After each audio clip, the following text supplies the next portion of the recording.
This light guide cable pushes into it. And again, pressure fit, you'll hear a click. Okay.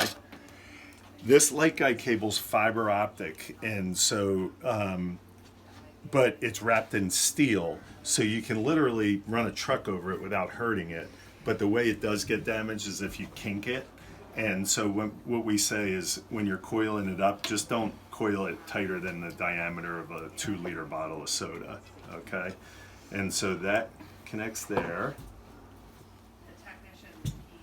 And then we're going to use the silver camera. So this connector is just like the one we used for the GI scope that plugs into the side of the unit here. Oops, gotta unplug that. Just so you know, I'm putting your video connector down here in the bottom drawer. Thank you.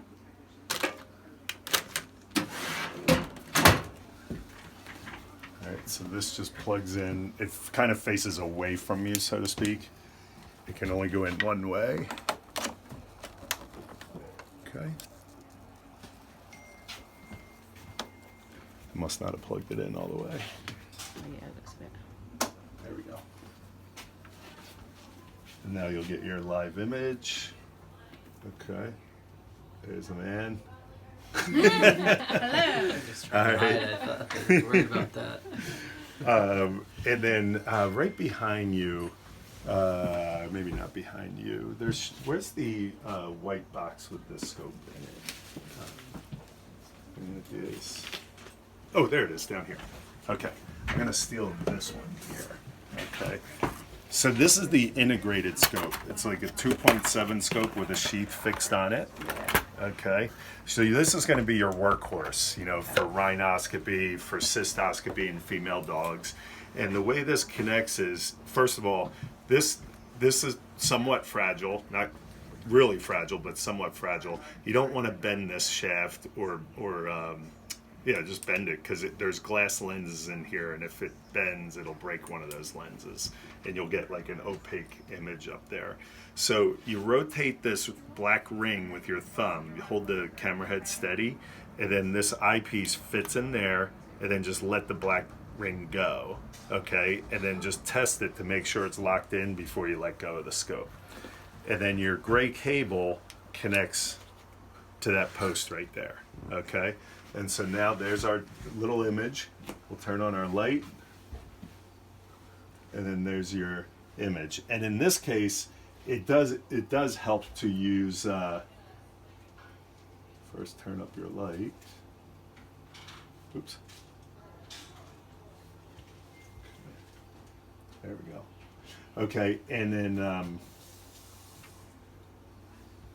in this case, you can use your zoom to make it a little bigger, and it doesn't mess it up too drastically.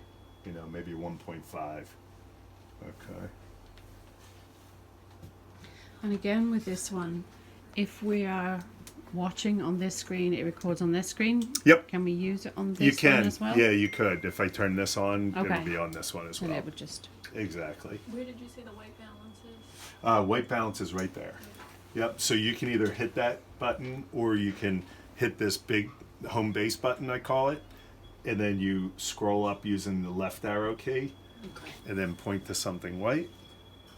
Hit that button. And now, there you go. Okay. All right. And then this scope has a 30-degree angle to it. So you're always looking 30 degrees opposite this post. So we're looking upwards. So even though I'm pointing right at that ultrasound endoscopy, it's looking kind of just above it. Okay. And so the way you want to work this camera is that's your focus ring. And then you always want the buttons pointed towards the ceiling, because if they're not, everything's sideways. Okay. So buttons towards the ceiling. And then you just take this post and you can rotate the post. So now I'm looking right. Now I'm looking left. And now I'm looking down. Okay. So that's how that's designed. And then your instruments, which are in that tray right there, they can go right down through here. So you have a biopsy, a grasper, and a stone basket. All they can go down through there. And these will work on that longer scope as well. So the biopsy, grasper, and stone basket. Okay. Now, as far as cleaning this goes, it's actually really easy. All this, everything in my hands is 100% soakable. Okay, so even the part that plugs into the machine is soakable. You just want to make sure it's dry before you plug it into that. Okay, so when I'm done a procedure, I just disconnect the camera, I disconnect the cable, and I'll turn my light off. Okay. And then nifty little trick here. So if I come around here, there's a little circle ring right here.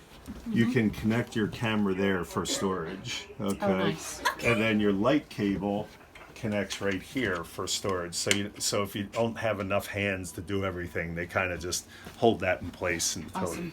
Yeah, I don't recommend leaving it there. Someone did that and they were moving it around, and someone stepped on this and the camera went flying. But so anyway, cleaning this is 100% soakable. There's no leak test or anything.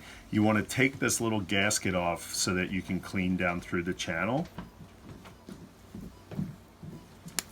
Okay.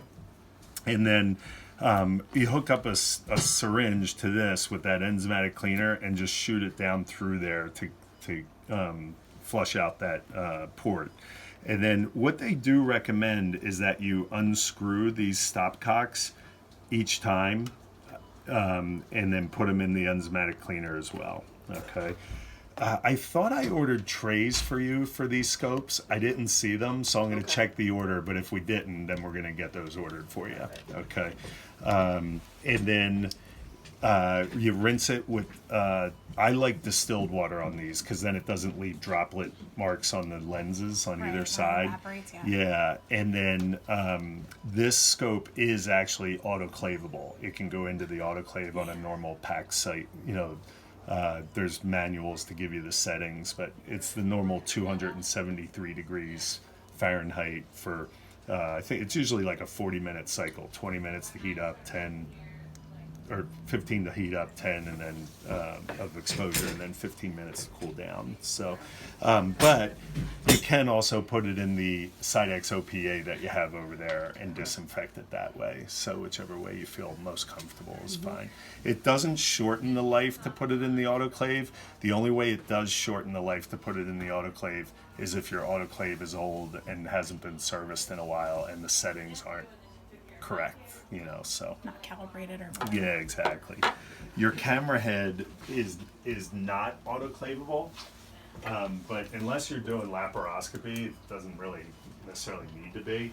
In cystoscopy, some people like to disinfect it, but it can just soak right in your enzymatic cleaner.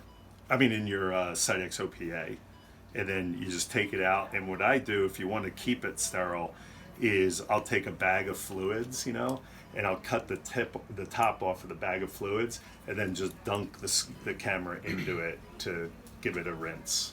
Okay, and then you'll just want to dry this with gauze before you connect it to your scope. Okay. And this is actually pretty similar to the video otoscope. One thing that I always found is it's good to kind of like clean it with gauze before you use it because it's really easy to get fingerprints on it. Yeah. Yep. Exactly. And to get the moisture out too, because sometimes that'll give you a lot of annoying glare. Yeah, we had issues with that. Which size scopes did we get for that one? So you have this, which is this outside is 11 French, okay, and then the other one is 15 French, Okay, perfect. okay, So and that so one? this one is the working length of this is 13 centimeters, and the working length of that is 20. So for the bigger dogs, you'll be able to get down the urethra and But same instrument channel. same instrument channel. Yep, exactly. All right. And then last but not least, you have your light cable. And this is 100% soakable and autoclavable as well. Okay. So just the camera head is not autoclavable when you're working with the rigid system. Okay. All right. I think that's it on that.